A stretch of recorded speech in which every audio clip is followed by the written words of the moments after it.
Al Derecho y al Revés, un programa de radio que aborda diferentes temas con una perspectiva amplia y siempre fomentando el debate respetuoso de posturas diversas.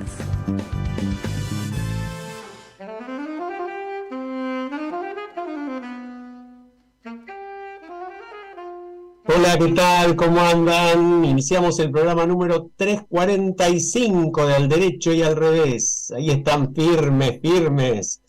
Marta y Mercedes en el estudio y yo estoy aquí por el Zoom. Así que, ¿cómo les va? ¿Qué tal?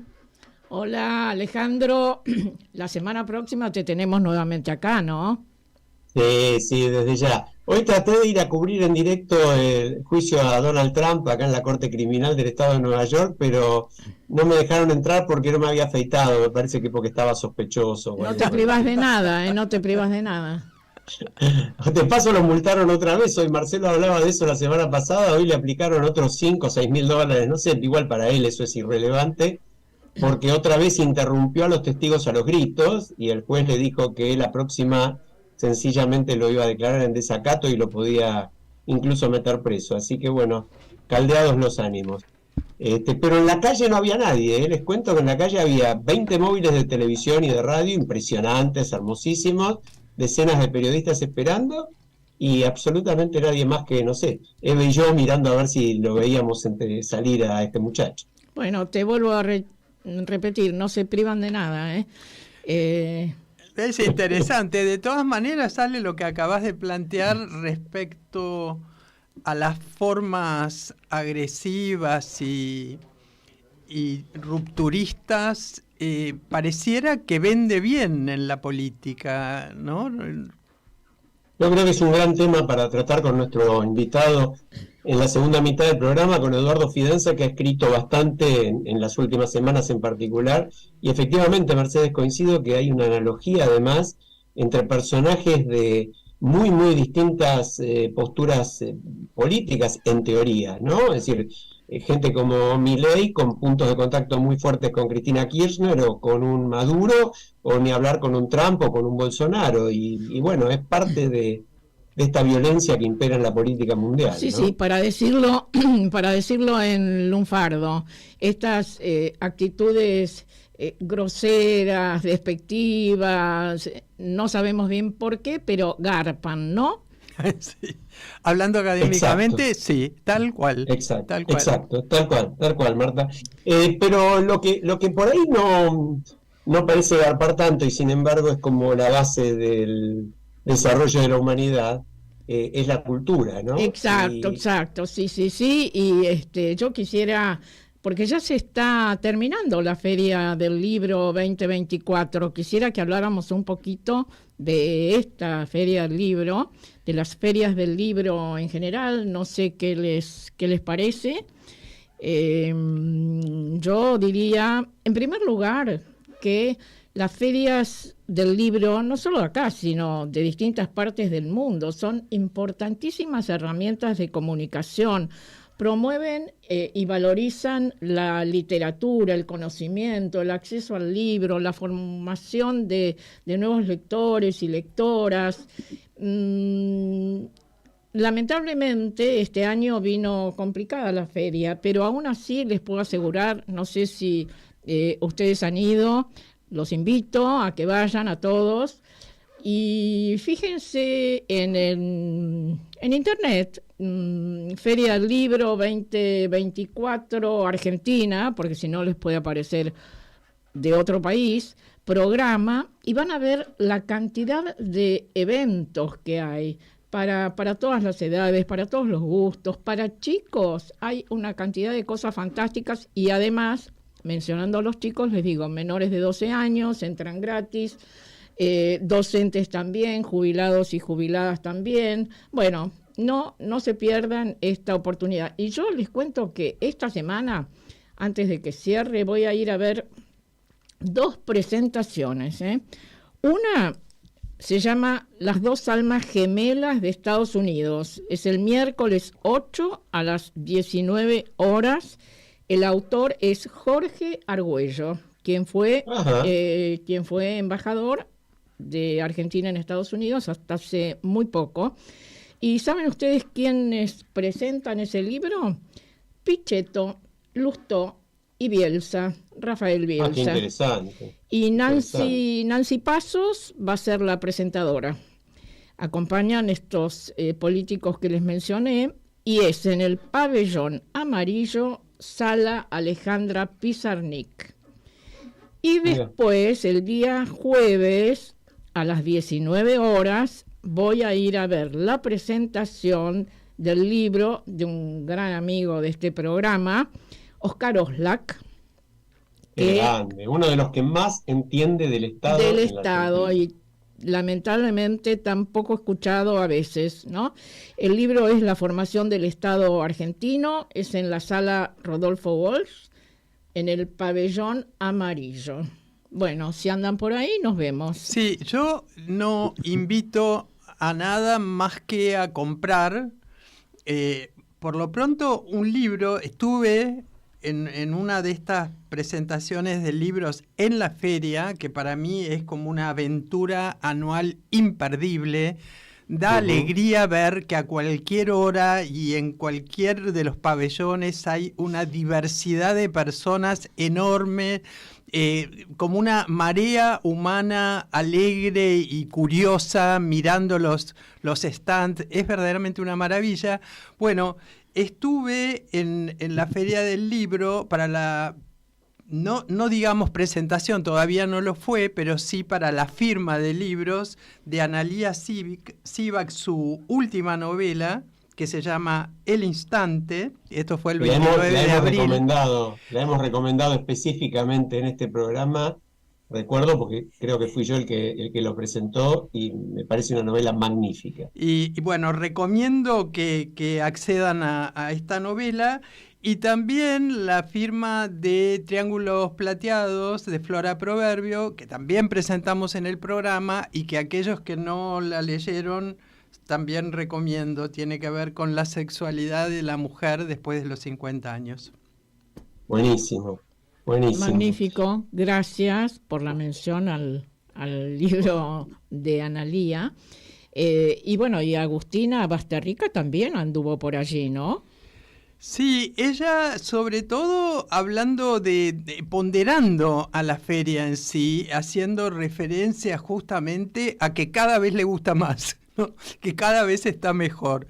Y yo no sé si hay años en que tiene un perfil más tranquilo, pero lo que es fascinante es que lo sostiene la gente, porque sigue yendo, y como vos decías, de colegio, pero también gente de, ¿cómo puedo decir?, de la periferia de la cultura, que es el momento en que van a ponerse en contacto y a comprar algún libro. A mí me parece verdaderamente, desde el punto de vista sociológico, un fenómeno argentino digno de aplaudir.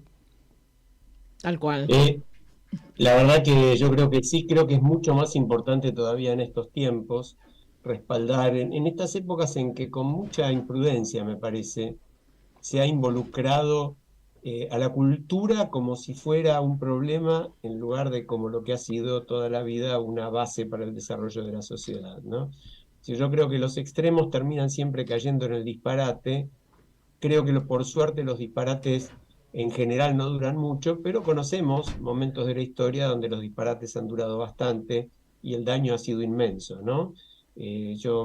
Todos tenemos la imagen, o mejor dicho, debería tenerla todos nuestros jóvenes, la imagen de lo que fue, por ejemplo, aquella famosa quema de libros horrorosa, encabezada en la época del nazismo por Hitler, y no es una excepción aislada. Entonces, me parece que con la cultura no se debería jorobar tanto. Una cosa es, como decimos siempre, investigar cualquier irregularidad en cualquier organismo o en cualquier situación, y otra cosa muy distinta es tomársela con instituciones, con entidades y con actividades que son esenciales, ¿no? Hay un dato que quería comentarles porque hoy hablábamos con Mercedes en la previa del programa. Circularon noticias que daban por hecho un cese del fuego en Medio Oriente, y nosotros tenemos informaciones así de último momento. No hay nada de eso, inclusive ha habido medios que lo anunciaron en titulares. Hay noticias muy fuertes de la zona donde habitantes de Gaza bailaban en las calles y celebraban el cese del fuego, y el cese del fuego todavía está un poco lejos de producirse. Netanyahu acaba de anunciar hace 10 minutos que va a continuar con la ofensiva, pero anuncia que manda una delegación para negociar. Egipto es el que tuvo la iniciativa. Así que bueno, lo comentamos más que nada porque es un momento de confusión en la información. Teníamos este dato y quisimos comentar. Ay, qué importante, Alejandro, gracias, gracias. Y bueno, ojalá prospere esta circunstancia de tregua, de acuerdo y de fin de esta horrible y crítica situación de guerra. Tal cual, tal cual. Bueno, si les parece, cambiamos un poco el tema. Habíamos prometido, primero no mencionamos que como siempre está Leo Justi en la operación, está Fede Politi produciendo, que se volvió un poco loco hoy para que el Zoom estuviera en condiciones. Pobrecito, debe andar ahí resoplando un poquito. Pero bueno, estamos bárbaro como siempre. Sí, porque no hay conexión internet en toda la zona y bueno, hicieron magia para que estemos conectados en este momento.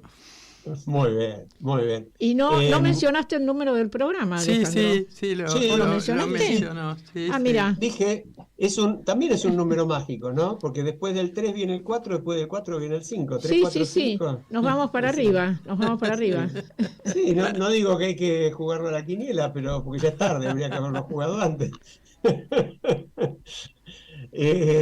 No, íbamos a hablar de algo menos divertido y menos atrapante para algunos y para otros no, pero muy importante para la sociedad, como es la propuesta de cubrir las vacantes en la Corte Suprema, en particular la vacante que ya existe, que es justamente la propuesta del doctor Ariel Lijo para la Corte Suprema. Hemos hablado un poco del tema en el programa, pero en esta última semana se han producido varias presentaciones de muy, muy buen nivel, gran profundidad, mucha seriedad, de entidades insospechadas por completo de tener algún planteo contra este gobierno, por ejemplo, como Será Justicia, una agrupación que más bien se ha inclinado por ahí con gente que estuvo participando del gobierno del PRO, y Fores, una entidad muy destacada, que ha tenido un gran presidente que nosotros conocemos muy bien, que es nada menos que Marcelo de Jesús, y sé que Marcelo también estuvo muy involucrado en la presentación que Fores ha hecho.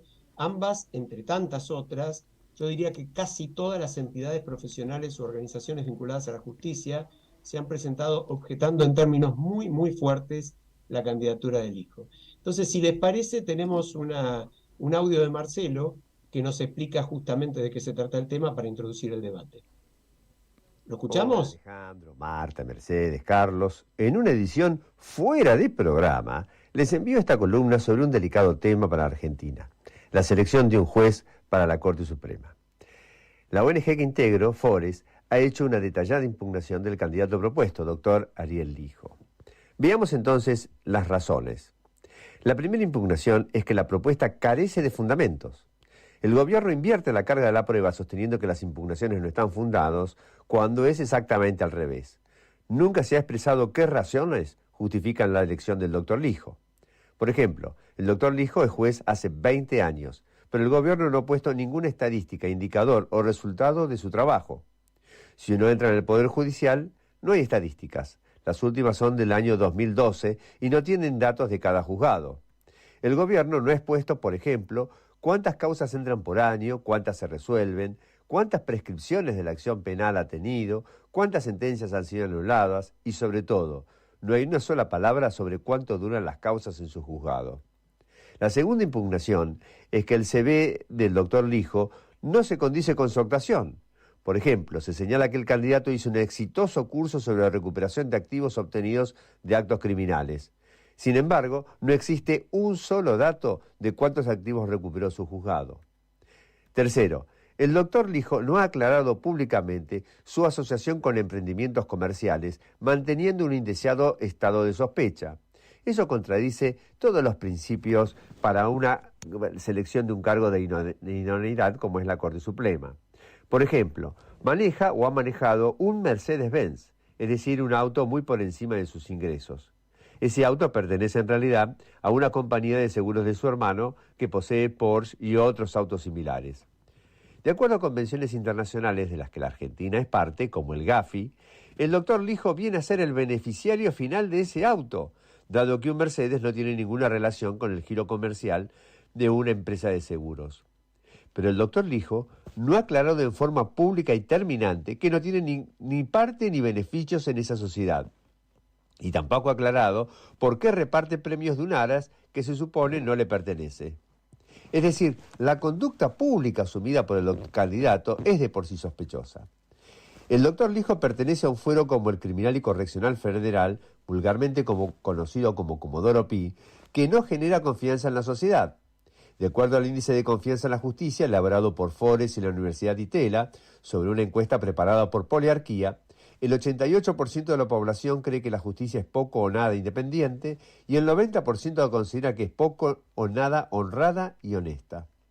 El índice de transparencia internacional muestra que en los últimos 4 años Argentina descendió 36 lugares, o sea que la corrupción se ha extendido cuando el fuero que integra el doctor Lijo debería disminuirla. No solo eso, en un trabajo de Fores presentado en la OEA en 2022, se mostró que dicho fuero no tiene casi condenas por corrupción, aunque tampoco tiene declaraciones de inocencia. O sea, son todos sospechosos, pero los jueces de dicho fuero no toman decisiones. Y en la última estadística disponible, se mostró que entre el año 2008 y 2012, de 65 sentencias por corrupción, 64 concluyeron por prescripción, es decir, por demoras de la justicia. Finalmente, unas palabras sobre el CV del doctor Lijo. Allí se detalla, por ejemplo, su actividad en la enseñanza. Eso realmente no tiene relación con la judicatura. Las habilidades para ser profesor no significan que sea un buen juez. Y como si esto no bastara, el ministro de Justicia, que coordina apoyos e impugnaciones, debería haberse excusado. El doctor Cunio Olivarona es abogado defensor del doctor Lijo y existe entonces un claro conflicto de interés. Y con esto los dejo hasta nuestra próxima columna. Gracias, Marcelo, como siempre. Muy bueno el aporte. Es realmente muy, muy interesante lo que ha hecho Fores, pero como decía antes, no es la única entidad, por el contrario. Yo diría que no hay una sola que prácticamente no haya criticado en términos durísimos. Yo no los voy a demorar mucho, pero les voy a leer un párrafo que dice de Será Justicia. En lenguaje llano, Ariel Oscar Lijo parece ser un juez quien luego de tantos años en el oficio conoce los mecanismos procesales y legales necesarios para erigirse en un gran proveedor de impunidad, camuflando su actuar bajo una fingida actuación en favor de la evolución del proceso de que se trate. Tremendo, ¿eh? Tremendo. Sí, bueno, te cuento, Alejandro, porque vos no podés ver completamente el piso. Ha llegado ya nuestro invitado de hoy, que, bueno, le vamos a hacer escuchar nuestras observaciones, nuestros comentarios, nuestras reflexiones sobre este tema, que es, como te habrás dado cuenta, Eduardo, la posible designación del juez Lijo. Yo me voy a remitir a unos cuantos años atrás para que veamos qué poco avanzamos en tantísimas cosas. Y me voy a remitir a la mesa del diálogo para la justicia. Ustedes recuerdan que el diálogo argentino tenía varias mesas, mesa de reforma política, mesa para la justicia, etcétera. En esta mesa lo que quedó claramente establecido es que la autoridad de un juez descansa no tanto en sus conocimientos jurídicos, sino en esa idoneidad ética que la sociedad reconoce y exige del que se va a desempeñar como juez. Y esto incluye buena reputación, convicción ética de su rol, imparcialidad, merecer confianza, etcétera. Bueno, como vemos, en esta postulación no se exhibe ningún resultado que ponga en evidencia esto, y lo que sí, Lijo aparece como un tiempista, ¿no?, que acelera o demora causas según los intereses involucrados. Totalmente, totalmente. Y agrego, Marta, fíjate que hoy hay una noticia que cuando uno la lee ya no encuentra palabras, ¿no? Hay una denuncia penal muy fuerte contra la actual jefa de la aduana. La actual jefa de la aduana era la segunda de Mitchell, el anterior jefe de la aduana, durante el periodo de Sergio Massa. Hay una denuncia muy, muy fuerte. ¿Y a quién le toca la causa? Le toca al juez Lijo, no tiene ninguna particularidad. Pero ¿qué sucede con esta persona? Que tiene una sociedad con un tal Alfredo Lijo, la señora Rosana Lodovico, jefa de la aduana, a quien el gobierno, a pesar de la gravísima denuncia en su contra, que implica haberse apropiado de $250.000 desde su gestión, resulta que era socia del tal Freddy Lijo, el que comparte el aras con su hermano. ¿Puedo hacer uso de una de las tantas groserías que escuchamos, pero cambiando el sentido? Bueno, viva la casta, carajo. Tal cual, así es. Bueno, dale, Mercedes, ¿vos querés decir algo o no? Sí, no, yo me quedé con el tema de las estadísticas de éxito de las funciones de los jueces. Si es común, a ver, pensé y me quedé preguntándome cuánto la ciudadanía conoce de la performance de sus jueces, por ejemplo. Es decir, ¿en dónde está esa información? Si uno habla del derecho a la información, del derecho al acceso a la información pública, sería interesante que pudiéramos mostrar estos datos, dónde están, quién los provee, cómo se logran, cómo se explora la ciudadanía, cómo tiene acceso a eso. Es una larga lucha, vos sabés, de muchas entidades vinculadas con la justicia. Fores es una de ellas, Poder Ciudadano, ni hablar, en sus momentos, pero esa información no se abre. Lo que sí es concluyente y terrible, lo que dijo Marcelo, ¿no? El porcentaje de causas terminadas por prescripción, es decir, por no trabajar los jueces para que las causas se resuelvan, es monstruoso, que si mal no recuerdo dijo 64 de 65 o algo por el estilo, y estamos hablando en general de 15 años promedio las causas de corrupción. Entonces ese argumento que dio el otro día el presidente diciendo que quiere designar a alguien que conoce muy bien la justicia desde adentro, y bueno, yo preferiría designar a alguien que esté muy dispuesto a cambiar lo que es la justicia desde adentro. Bueno, yo quisiera, porque ya nos estamos acercando al corte final de este capítulo, bloque, digamos, de este bloque, que hablemos de lo que significa una corte sin juezas, ¿no? Sin juezas. En más de 160 años, la Corte Suprema ha sido integrada con jueces varones en su mayoría. Ha habido 109 jueces varones y 3 mujeres. 3 mujeres, que podríamos recordarlas con respeto: Margarita Arguas, Carmen Argibay y Elena Hayton, ¿no? Y bueno, ahora hay que reemplazar en algún sentido o ocupar el juez que venga en lugar de Elena Hayton, y no hay, salvo la Asociación de Mujeres Juezas, la Red de Mujeres para la Justicia, no hay demasiados reclamos en este sentido, ¿no? Y se está realmente desconociendo la importancia de la visión femenina en un área tan importante del Poder Judicial, y además violando algunos tratados, como por ejemplo el de la Convención contra todas formas de discriminación específicamente, y que hace referencia a las mujeres, ¿no? Bueno, no sé qué opinan ustedes. No, es que es así, indudablemente, Marta, es así, y la verdad es que la designación tenía que ser de una mujer. Lo que atruena realmente es atronador el silencio de casi toda la dirigencia política, ¿no?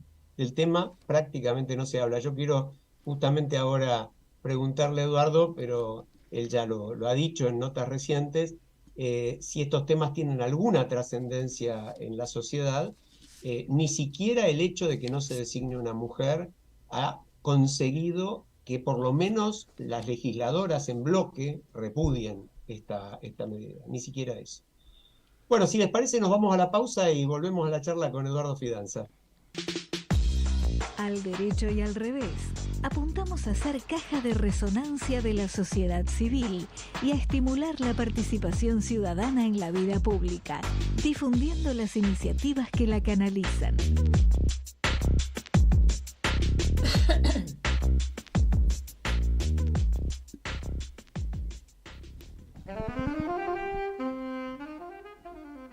Bueno, estamos de vuelta.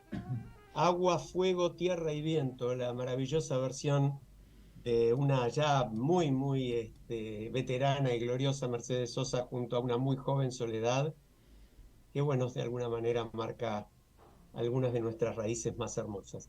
Eduardo Fidanza, bienvenido, gracias por estar con nosotros. Bueno, gracias a ustedes por la invitación, Marta, Mercedes, Alejandro, un gusto y a disposición para charlar. Bueno, Eduardo, no lo vamos a presentar menos en extenso, lo conoce en general todo el mundo y lo conoce nuestra audiencia en particular, sociólogo, analista político, investigador social, director de Poliarquía. Para mí, una de las opiniones más autorizadas para opinar desde una base sociológica fundada con datos. Yo quería arrancar, si te parece, con tu columna del domingo en Perfil, que me pareció magnífica, donde vos planteás que el consenso o el disenso con cada gobierno son, de alguna manera, la consecuencia de una suma y resta de factores que le dan a cada persona un saldo favorable o desfavorable, algo que llamás la álgebra del conformismo, y el análisis es que hoy la conformidad social con el actual gobierno está, por ahora, consolidada. Ahora, yo ahí me pregunto, en esa álgebra, ¿no entran, según los datos de las encuestas que ustedes manejan, según las percepciones que ustedes tienen, factores como los cortes en el presupuesto educativo, la postulación del hijo, o Tierra del Fuego, o los privilegios de Otero, o ese tipo de cosas, no son trascendentes? Yo te diría, Alejandro, en principio que no parecen trascendentes. Acá habría que establecer una línea de tiempo. Si vamos hacia atrás, lo que vamos a dar cuenta es que como la Argentina hay problemas básicos que no los resuelve. Cuando uno hace la historia de la pregunta a lo largo de las décadas, ¿cuál es el principal problema de este país?, uno siempre va a encontrar que el principal problema es la economía o la inseguridad. En la medida que la economía y la inseguridad no se resuelven, la gente no sale de ese estadio. Entonces, lo que no hay es una sofisticación, por así decirlo, de las demandas. Y entonces hay cuestiones que no afloran nunca. Por eso, en estos rankings, educación, salud, calidad institucional, nunca aparecen como temas relevantes. Cierto es que, sin embargo, y esto deberíamos preguntarnos, antes de la llegada del actual gobierno, empezaron a emerger en las encuestas un malestar por la clase dirigente, manifestada por los políticos o por los que demandan o por lo que fuera. Eso sí empezó a aparecer, pero lamentablemente los temas de justicia, los temas de salud y educación están muy relegados. Y nosotros, por ejemplo, en uno de los estudios nuestros últimos, preguntamos sobre la cuestión de la postulación del hijo y aproximadamente el 60 y algo % de la gente no sabe quién es el juez Lijo. Quiere decir que la discusión sobre esta postulación es más bien restringida a la parte de la sociedad que tiene más información.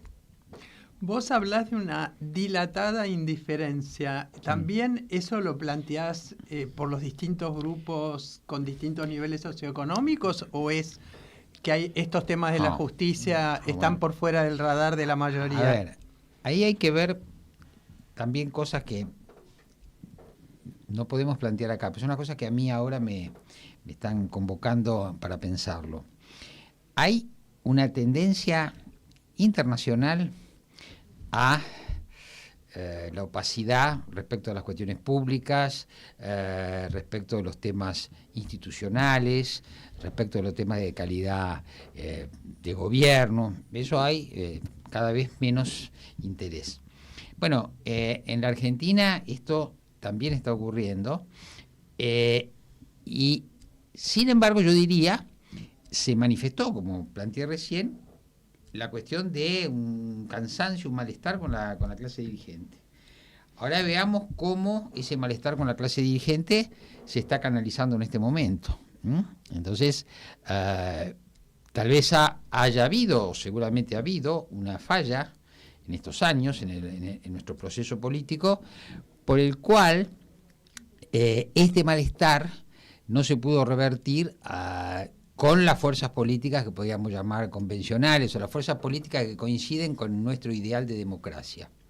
Bueno, ahora estamos en esta fase. Ahora, cuando yo sostengo esto, merced de la dilatada indiferencia, y bueno, estamos esperando los datos de este mes, pero ya vamos viendo que la gente le va a dar, el promedio de la población seguramente le va a dar más importancia a la caída de la inflación que, por ejemplo, a la marcha universitaria, que el día que ocurrió la marcha muchos pensamos este es un antes y un después, pero después eso también se pinchó. Entonces, bueno, la gente está atendiendo a eso. Si el principal problema de la Argentina siempre es económico, la gente lo que está esperando es que se resuelva un poco ese problema. Exacto. Vos decís en una parte de este último artículo, sí, justamente, que si este gobierno logra estabilizar la economía y no tienen una oposición sólida, puede durar mucho más de lo que imaginamos. Y entonces esto nos remite a la necesidad justamente de una nueva fuerza política, una oposición sólida, que vos decís que debería tener creatividad y coraje. Bueno, se presenta como complicado, pero ¿cuál es tu apreciación sobre esto? ¿Existe la posibilidad de la aparición de nuevos liderazgos, atento a que los que hemos vivido, estamos viviendo, están caducando en este cambio de era? Sí. ¿Y cuáles serían las características que deberían tener estos nuevos líderes? Yo lo que digo ahí es que además de coraje y lucidez, tiene que tener una comprensión fina de esta época, de lo que es esta época. Yo creo que estamos ante un cambio de época colosal. Y cuando uno dice cambio de época, o yo digo colosal, uno tendría que comparar con los cambios de época de otros momentos. Porque este cambio de época está, ¿cómo diría? Completamente acelerado y cada vez más por las innovaciones tecnológicas. Claro. Yo me puse a pensar, no quiero hacer muy larga, me puse a pensar, cuando yo empecé a trabajar, era finales de la década del 60, principios de la década del 70. Entonces fui yo a una oficina y se me ocurrió, porque siempre con mi imaginación, decir, bueno, muy bien, a ver los instrumentos con que se trabaja en esta oficina en 1970. Y encontré que la mayor parte de los instrumentos básicos de un trabajo administrativo eran los mismos que los de 1930. La máquina de escribir, la calculadora, todos los elementos con los que uno escribía. En esa época se escribían cartas, bueno, se iba al banco. Veamos cómo se trabajaba en el año 2000 y cómo se trabaja casi 25 años después. Es más, veamos cómo se trabajaba hace 7 años, 8 años, por ejemplo, antes del WhatsApp o antes. Entonces, nos vamos a dar cuenta que los cambios impulsados por la tecnología son cada vez más rápidos. ¿Y qué es lo que pasó? Bueno, lo que pasó es que las subjetividades cambiaron y no cambiaron a favor de la idea que nosotros teníamos de cómo funcionaba esto. Hay una cosa importante sobre las instituciones, ¿no es cierto? Yo lo decía en la columna, ahora terminamos la fase de hay un emisor y hay un receptor, porque con las redes todos emitimos, todos recibimos. Eso, en un sentido, es una democratización, porque todos acceden. Pero por otro lado, es un quiebre de una jerarquía que nosotros dábamos por cierta, que era que había uno que emitía y otro. ¿Por qué? Porque el emisor tenía algunas cualidades a las cuales se le atribuían, por lo cual era el que emitía, el otro era el que recibía. Bueno, eso habla de un orden de jerarquías que yo no lo estoy planteando como que esto ahora se desmadró moralmente. No, son cosas que cambiaron. Y por ejemplo, se suponía que el emisor tenía que mandarnos un mensaje verificado, estaba verificado, pero era el emisor, era un científico, era un político, era un miembro de la cultura. Pero acá todos emitimos y recibimos sin que haya verificación. Entonces, ¿qué pasa? Cambiaron los conceptos, cambiaron las formas de vivir. ¿Por qué digo todo esto? Porque yo creo que lo primero que tiene que haber es una nueva fuerza política con gente que entienda, sin horrorizarse, los cambios de época. Tal cual. ¿Me permitís que reitere lo que algunas veces decimos, cuáles son las características de este cambio de época, el famoso VUCA con sus siglas en inglés? Así es. Velocidad, Exacto. Incertidumbre, complejidad y ambigüedad. Totalmente. Y la mayoría de la dirigencia política no sabe interactuar con estos elementos, ¿no? Tal cual. Volviendo a los nuevos liderazgos Sí, que vos sí. Estabas delineando como el contexto, ¿no? Sí. Tienen que comprender el cambio epocal. Sí, sí. Pero vos también decís que el liderazgo de Milei, muy en el sentido weberiano, es un liderazgo carismático. Sí. Y entonces ese estilo de liderazgo requiere una serie de atributos y de acciones concretas que me encantaría que compartieras con la audiencia. Bueno, ahí decimos nosotros, los cambios y los quiebres. Acá hay una línea de continuidad. Vamos a verlo al presidente Milei. Vamos a la relación de Milei con sus seguidores. Por ejemplo, a Milei lo que se le pide, y es el lugar donde Milei se ubica, el papel de un visionario, de alguien, digamos, que está pensando en los grandes temas del futuro, no en los temas de todos los días. No le exigen gestión. No le exigen gestión, porque al líder carismático Exactamente. se le exige que se ocupe de las grandes cuestiones. Y la definición de liderazgo carismático es que uno cae fascinado por una figura que no pertenece a la vida cotidiana. Y la vida cotidiana es gris, ¿no es cierto? Sí, sí. En cambio, Casi siempre. esto como decía Goethe, ¿no es cierto? El gris árbol de la vida, el verde árbol de la vida y el gris árbol de la ciencia, etcétera. Bueno, muy bien. Entonces, ahí está el líder carismático. No se le pide gestión, se le pide visión. Ahora, ¿qué decía Max Weber, que estudió estos liderazgos, que además provienen de las religiones? Decía, la prueba para sostenerse el líder carismático es el milagro. Entonces no es tan fácil ser líder carismático, por eso siempre tenemos la sensación... Bueno, pero acá tenemos las fuerzas del cielo que pueden colaborar para el milagro. Marta, pero si vos te pones a ver, recordamos en esa semana la semana anterior, ¿no?, que estuvo la marcha y que fue el discurso de Milei, ahí Milei anuncia el 0,2% de superávit fiscal, que finalmente es una fría cifra, como se dice, sin embargo, casi presentada como un milagro. Este es mi milagro, ¿no es cierto? Bueno, a ver, ¿es un milagro? ¿No es un milagro? No nos parece un milagro. Lo que pasa es que en la lógica se requiere esto. Ahora, vuelvo. El líder carismático tiene un tiempo determinado porque necesita esas respuestas. Ahora, en tal caso, lo que creo que puede ser interesante, volviendo a lo que estábamos diciendo, es, por ejemplo, viendo que la Argentina democrática que recuperamos en el 83 ha tenido liderazgos fuertes, ver la diferencia de este liderazgo respecto a los anteriores liderazgos. ¿Y cuáles son las diferencias? Y bueno, la diferencia es, por ejemplo, un uso adictivo de las redes sociales, y después es el desparpajo y la forma. Que el otro día Cristina Kirchner, que ese es un mensaje para gente de nuestra edad, haya dicho, pero yo soy la condesa de Chikov.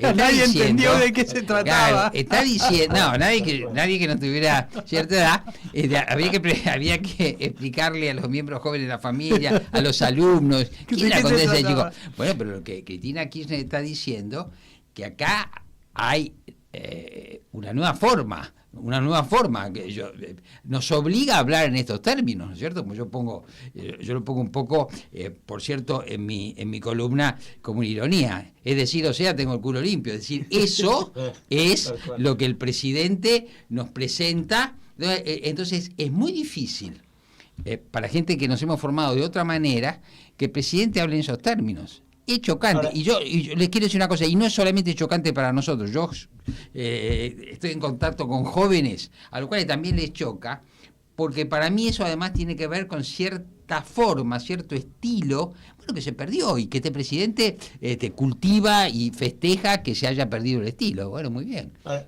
Eduardo, Sí. yo adhiero totalmente a lo que dijiste, me parece muy interesante y efectivamente creo, usando los términos del propio presidente, que buena parte de la dirigencia que fracasó muy gravemente y que tiene una enorme responsabilidad en que esto haya ocurrido, entre comillas, no la ve, ni la ve No. ni la vio.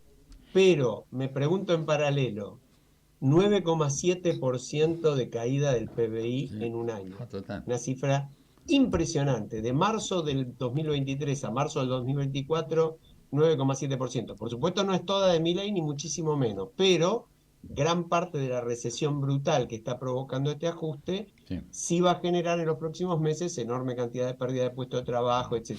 En un contexto de una inflación que viene bajando, pero que viene bajando a un dígito, con suerte va a ser 9 y pico en abril. Entonces, ¿vos cómo lo ves? Es decir, ¿cómo ves la ecuación esa que tan bien planteas, esa álgebra, entre, por un lado, el enorme desprestigio de los que se fueron y que no están para volver porque nadie los quiere, y por el otro lado, el drama económico que se puede llegar a consolidar en una situación muy complicada para la clase media y media baja, ¿no? Dos cosas que enlazan una columna anterior.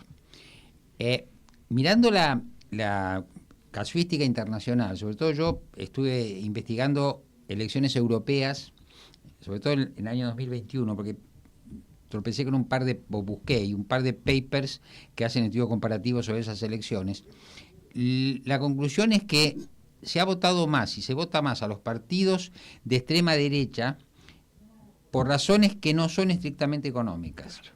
Y eso yo lo testeé con los datos nuestros. Y la gente que fue a votar a Milei, la mayoría de ellos pensaba que el principal problema de la Argentina no era económico, era la clase dirigente. Los que fueron a votar a Massa, no, el principal problema es económico. Así que ahí tenemos una base de gente que apoya a Milei y que lo apoya en primer lugar porque él está en contra de las élites que, ¿no es cierto?, hicieron fracasar el país. Ahí tenemos un primer colchón no económico. Ahora después vienen las cuestiones económicas. ¿Cuál es la que está en primer lugar? La inflación. Lo que la gente más demanda, es obvio, es que bajen los precios. Ahora la pregunta es esta, que es mi hipótesis.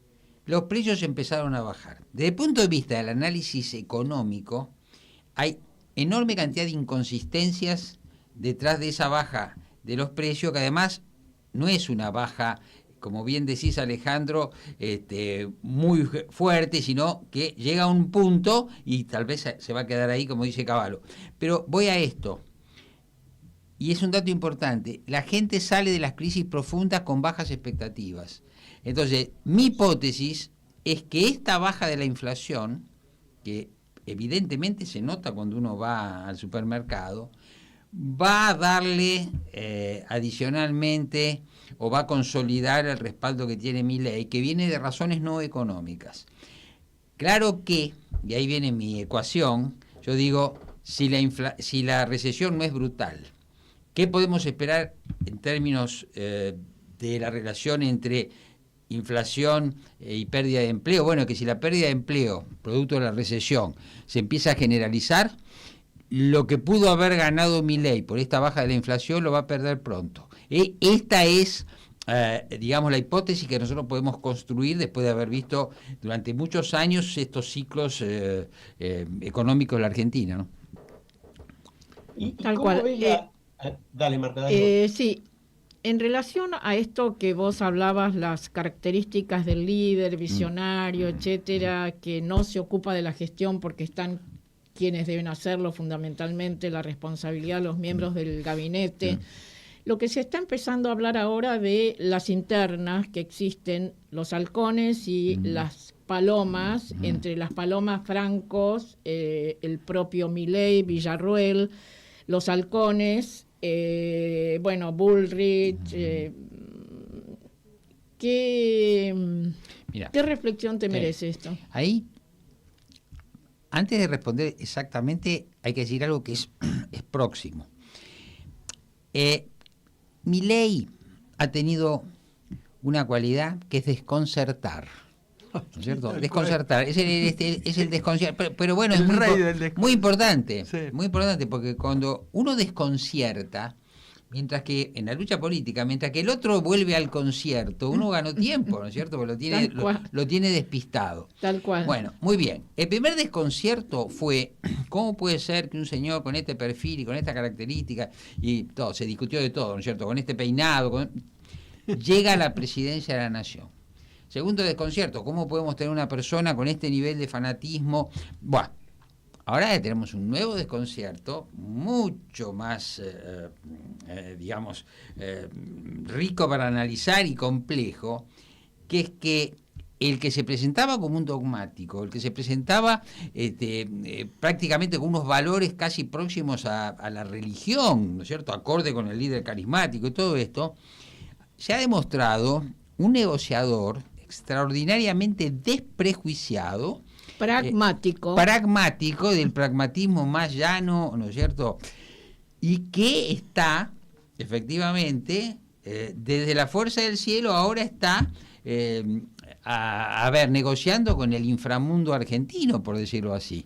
Y bueno, entonces ahora hay un nuevo esfuerzo de comprensión, y yo les digo algo, esta duplicación entre un discurso contra la casta, carismático, desprejuiciado, etcétera.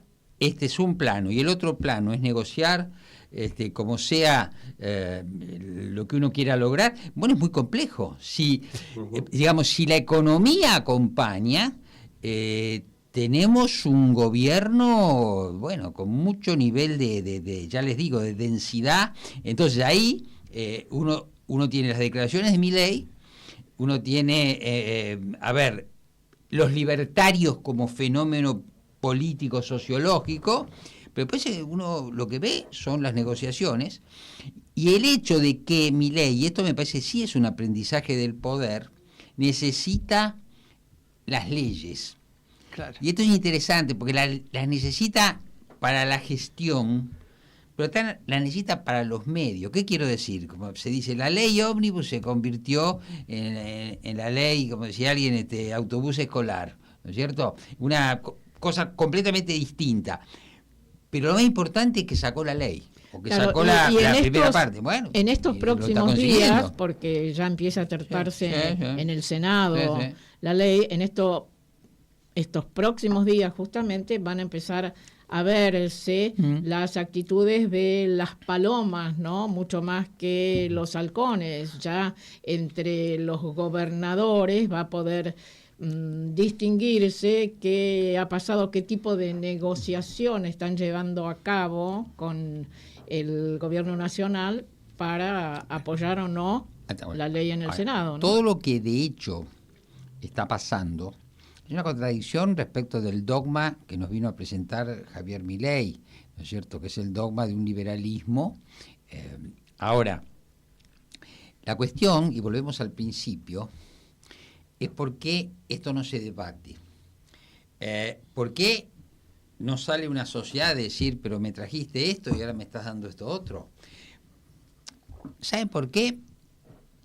Porque hay una enorme asimetría informativa y porque hay mucho desinterés. Entonces, si Milei logra, a mi juicio, resolver o minimizar los problemas que a la sociedad más le preocupan al promedio, esto es mejorar la economía y mejorar la inseguridad, entonces independientemente de lo que Milei haga o diga o se contradiga, se va a fortalecer, porque la gente no está mirando la cuestión pública como la miramos nosotros, en realidad está mirando la cuestión privada, sí, exacto, que tampoco le podemos pedir al ciudadano medio que sea licenciado en ciencia política, no debemos pedir eso. No. Deberíamos pedir un debate público más rico. Y ahí sí que hay una falla, porque ahora viene la pregunta, ¿y qué oposición? ¿Cuál es la oposición? Claro. Creo que ese es un poco el tema, ¿no? La falta alternativa. Bueno, pero sí, pero hay un punto, Alejandro. El 45% de los argentinos votó opciones opositoras. Y yo no veo una oposición para semejante magnitud de población que tenga la capacidad de representar. Porque acá casi la mitad de los argentinos están subrepresentados. Y lo que tenemos por oposición ya no es eso. Y después viene el tema... Claro, la oposición se está desmembrando. Ocurre en el radicalismo. Bueno, vos hablás de fisuras, ¿no? Sí, yo hablo de fisuras y hablo de algo peor. Y yo lamento porque hay gente que ahí está y yo la aprecio, pero yo hablo de que la oposición termina aprobando la ley ómnibus. Bueno, una parte será por negocios, otra parte un poquito de imbecilidad también. Y de incapacidad para digamos el famoso desconcierto que mencionabas hace unos minutos. Y representar. Sí, yo no quiero ser malo en esto. Hay opositores que pueden decir, bueno, nosotros hicimos que la ley ómnibus se transformara, etcétera. Pero voy a decirles algo. La oposición es oponerse constructivamente a un gobierno. Hay muchos argentinos que están en contra de esto y esto sucedió. Tal cual. Eduardo, se nos acaba el tiempo, Sí, como claro. vos sabés, pero hay una cosa que vos destacás en tu artículo anterior con respecto a similitudes entre el kirchnerismo y el gobierno de Milei, por ejemplo, en cuanto a las reacciones frente a marchas masivas en contra. Se podría hablar también en cuanto al lenguaje, a la descalificación del otro. Me acuerdo de escupiendo a periodistas en la Plaza de Mayo años atrás. Y cómo todas esas cosas tampoco afectaban demasiado al gobierno de Cristina. No. Y hay como una ironía que es la que te quería pedir una reflexión, porque en gran medida el 56% que votó a Milei en segunda vuelta, por lo menos la mitad de ese 56%, votó en contra del gobierno anterior. Y sin embargo, no le molesta que las metodologías sean tan parecidas. No, por ahora no le molestan, pero hay que pensar qué va a pasar con el voto de Milei más ideológico, si Milei no evoluciona hacia algún lugar que a los votantes les parezca coherente. Quiero decir que cuando yo digo que el promedio va a ir a los temas como la inflación o la inseguridad, no dejo de decir que en una proporción menor hay un componente de voto a Milei que ha sido un voto pensado, ¿no es cierto? Ha sido un voto más pensado por razones ideológicas. Bueno, hay que ver si esa gente, que por ejemplo hay muchos jóvenes, ¿no es cierto?, que votaron un modelo que Milei les propuso, bueno, van a seguir apoyándolo si ven que ese modelo está muy desnaturalizado. Ahora, de cualquier manera, lo que yo les quiero decir es que, tal como se plantean en las democracias modernas las polaridades, la gente se pone de un lado, y una vez que estás de un lado, esto es como si fuera River y Boca. O sea, si yo me defino de uno de los dos equipos, yo estoy del lado de la verdad y el otro va a estar del lado del error. No es tanto lo que se debate, sino el lugar donde estoy y la camiseta que me puse. Interesantísimo. Y eso es interesantísimo. Muchísimas gracias, Eduardo Fidanza, por acompañarnos, como siempre, fuera de tiempo, pero bueno, nos vamos hasta la semana que viene con el Nano Serrat y dejamos a nuestra audiencia tratando de pensar como cada semana lo intentamos. Un abrazo para todos. Gracias, Gracias, Eduardo. gracias, Eduardo.